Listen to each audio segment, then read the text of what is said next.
Welcome, everybody. My name is David Bauders. I'm the CEO of Hounds, and I'm here today with Andrew Hartman of Hartman. Welcome, Andrew. It's great to be here. Thanks for having me. So tell us a little bit about your company. I know your family's been in the business for a while. Give us the quick take on Hartman. Sure. So third generation company, founded in 1948. Grandfather was coming back from World War II, and like so many great companies in our country's history, that's what drove him. You know, he needed to make a living, and the war also caused a lot of innovation to occur. And so he brought that innovation from California, where he ended the war, back to Pittsburgh, where he was from, and went from there. So we were founded in 1948, like you said, and my dad came into the business in 1970, and I came into the business as a 14-year-old in 1994, fixing nail guns and pulling orders in the warehouse and doing things like that. So that's the quick and dirty. There's a lot more to it, obviously, like sure. All of ours. But yeah, it's a multi-generational family business. So Andrew, tell me a little bit about your customers. Who are the folks that you serve on a daily basis, and how are they using your product? Sure. So we look at our customer market as two main segments. We have our construction segment and then our industrial segment. Construction is residential and commercial building. So that's going to be all of the trades in that space. And as a distributor partner to those trades, we have our core strengths, the fastening, the tooling, the cutting tools and things like that. But we try to position ourselves, and this goes for both verticals, as that partner, as that one that can pull the connection to this manufacturer and this solution, and as that partner to our customer, take a lot of that weight off of them. In the building trades, there's so much concern over people and over getting contracts and then contract management. If we can take the rest of that off of their plate, we become very valuable. And then similarly to our industrial segment. So that's going to be people who are still building things. They're just building products that might be sold through retail or sold into other businesses. So we specialize in the wood space. Our particular specialty is in pallet manufacturing, servicing that industry. But if you think about wood, that's also furniture, and that's crating, and that's lumber production going into various segments. But again, same idea. How can we surround them with the products that allow them to focus on production, people management, processes, and then the actual goods showing up, they don't have to worry about. So you're really about productivity for your customer. How do I give them the tools they need, the fasteners they need, any of those systems that reduce labor and improve quality of work? Is that a fair way of describing it? That's a great way to say it. And productivity can be called efficiency, can be called focus, can be called a number of things. We're part of a group that, in a different part of our business, a different business group, and they call them universal business needs. And if we can really drill in on what those universal business needs are of our customer, and then build solutions to relieve those. For some people, it might be space. For some people, it might be labor. And so if we can answer those questions through the goods that we actually bring to the table, then we're not just someone selling something. We're now someone that's actually a partner in their business, and we strive for that in all that we do. So which are the most important trades on the construction side? Would they be electrical? For us, it's very much framing, flooring, siding, roofing, supporting the prefab concrete side of things. And then secondary for our particular business, and that's the beautiful thing about STAFDA. We're sitting here at STAFDA. There's a million guys that are doing MEP trades, your mechanical, electrical, plumbing, as their main focus. And then there's guys like us that are on the other side. We're more the shell and the structure. And this is something that we were talking about off camera. It's about expanding your business, and as the modern world puts more and more pressure on us, and there's more and more awareness, and these manufacturers have solutions for this segment and that segment, we have opportunities to now take that and maybe we didn't take care of electricians in the past, but it's a lot easier for me to now bring solutions to electricians.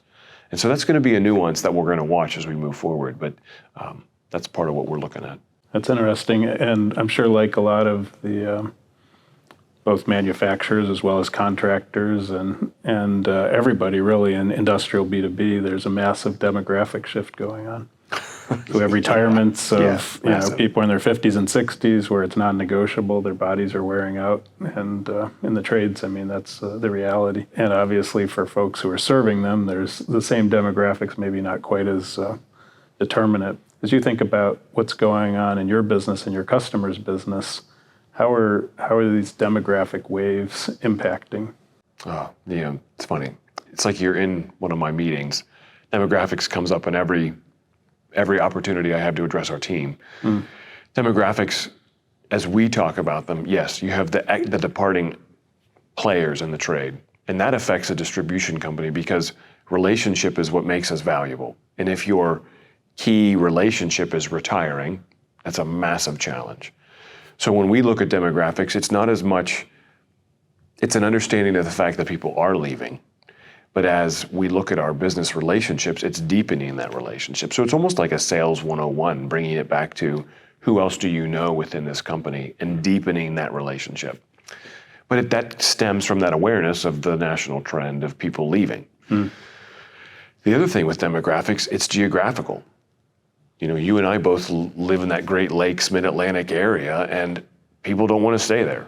So you have the problem of workforce not just getting old and leaving, but not wanting to stay where it's gray 270 days of a year. Well, maybe they'll get tired of all the tropical storms down south, and we'll see the Great Lakes will become the climate refuge. That's right. It's still lakefront. It's still waterfront.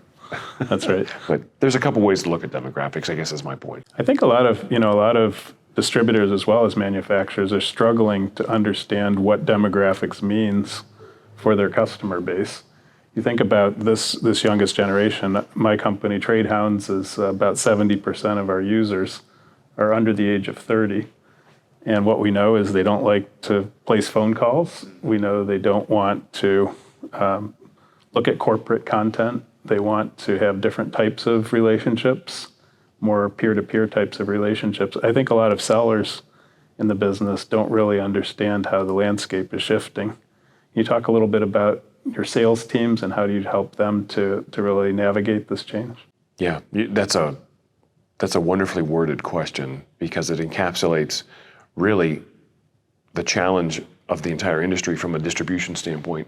How do we move forward?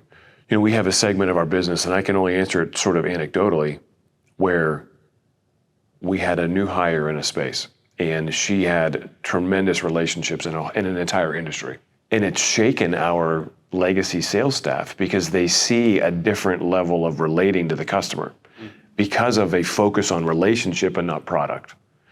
And while that's not everything, and the way that what that means to each of us based upon our history and our whatever upbringing,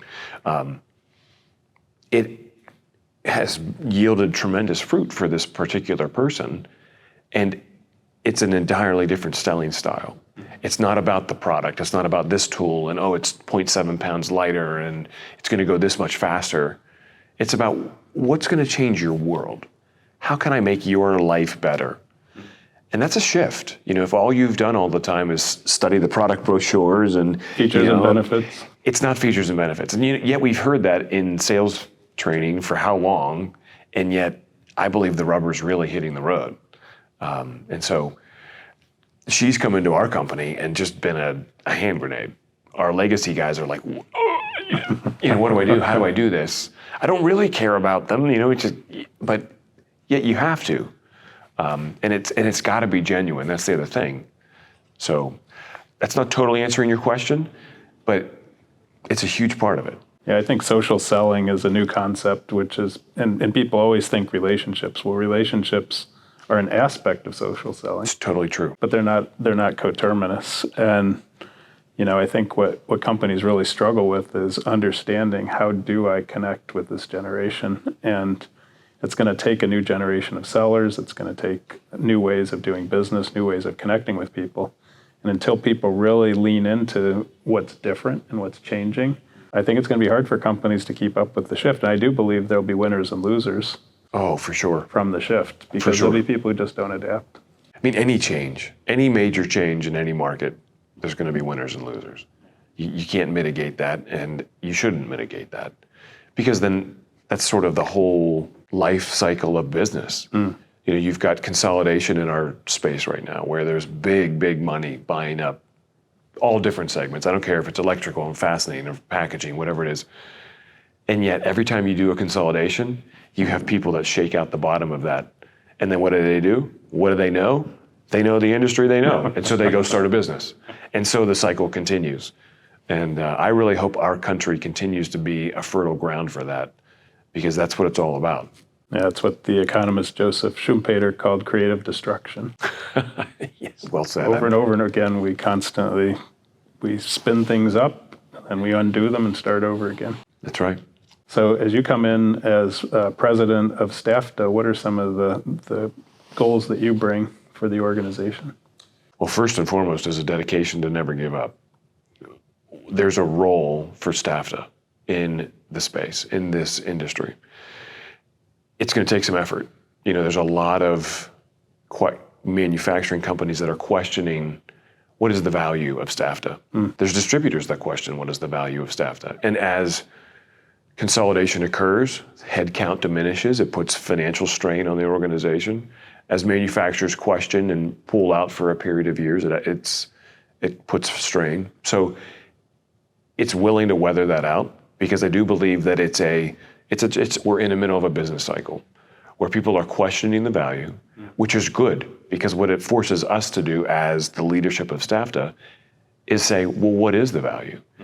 And the value is, we were talking about it, our end users, it's that relationship between the manufacturer and the distributor. You have innovation that you are creating in your manufacturing company, but I'm the voice of that innovation to the end user. So how do we continue to keep that alive and vibrant? It's a place for networking. It's a place for sharing. I mean, even this conversation, I'm pulling something out of this conversation that I take home to my business, and this occurs over and over and over, peer-to-peer, manufacturer to distributor. And I could go on from there. There's a tremendous value to this organization. And it's a trade association. There's buying groups in our space.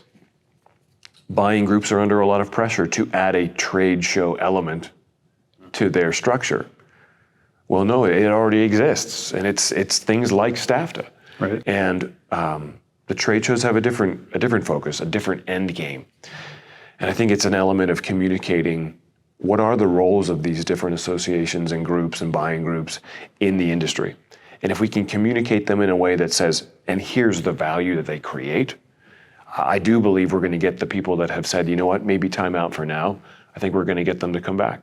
So if you think about like trade shows as being, obviously it's a defined period, a few days, people connect, they have authentic conversations, there's a lot of discovery going on, and relationships being started or deepened. What's the rest of the year look like from a STAFDA member perspective? How do they take what happens here and grow it the rest of the year? So we try to do a couple things, and I'm not an expert on every detail, but we have a monthly webinar series where we bring industry experts that have topics that most distribution companies don't have, or even in a manufacturer they might not have it. We bring those to the table and we put those out there to the membership. We consistently get about 100 people enrolled each one of those a month. So that's one way. But I think there's probably new ways to do that. Social media is certainly part of that. I think trying to not just put content out there, but then to drive conversation around that content is going to be key. I'm not good at that naturally, so it's great that it's not me doing it. There's a whole team of us doing it. Yeah, you need a team. One of the things that we at Trade Hounds can do is start to build new social connection pathways for distributors to their customers, because we've got the frontline technicians and contractors who use the products on a daily basis. I think helping the distributor members to start to have a storefront, if you will, on the platform can help them to connect socially to the people they already do business with, and hopefully to connect to folks in their geography who should be connecting with them. I think that sounds like a great platform. And that instant feedback as well, which is critical. Another thing we like to do with associations is to be able to start helping them poll their customers to understand what's going on. So we can do polls, for example, of the Trade Hounds members around, What are they looking for from their suppliers? What are the pain points that they're struggling with today? Do they prefer to have 4-day work weeks, 5-day work weeks? Sure. All the nitty gritty. And I think, frankly, a lot of distributors, they sort of know their customers, but they sort of don't. And it's because they don't think they can scalably get deep, penetrating answers to questions that are really out there. I completely connect to that question, into that statement. Well, it's great to spend time with you, Yes, Andrew, thank you. and congratulations on your incoming presidency, and we look forward to more great things to come from STAFDA. Appreciate the time. Looking forward to it. Take care. Take care. Thank you.